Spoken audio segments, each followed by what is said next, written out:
If you do not run, you cannot win. And you don't always win all of the time. But you win some, you lose some. But the Massachusetts Senate seat was an election Democrats across the country couldn't afford to lose.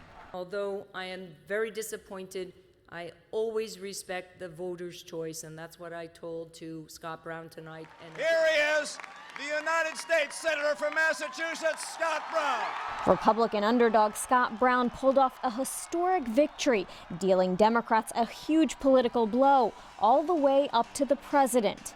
Thank you very, very much. Wow, what a great reception, what a great crowd, and I bet they can hear this cheering all the way in Washington, D.C.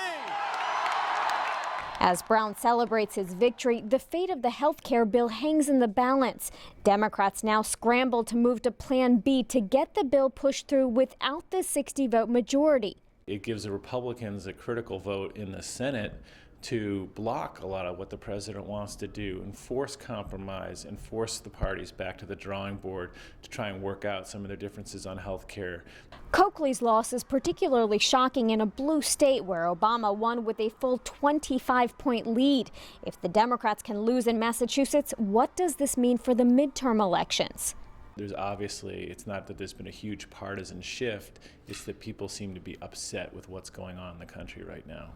It's hard to believe that just a week ago, Coakley was boasting a double-digit lead. But voters here in Massachusetts believe there is one thing that led to her downfall: complacency. I think she took too much for granted in the beginning, and it was very difficult for her to catch up as a result of that. Well, I think that, there was a little bit of complacency, and I think a little bit of, thought that because Massachusetts is a Democratic state, that she had the race at hand, but I think that obviously this has shown that that's not the case. Brown could be sworn in as early as next week. He's vowed to be the 41st vote against the health care bill.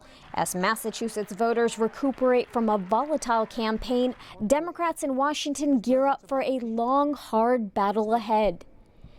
In Boston, Bonnie Ghosh, The Associated Press.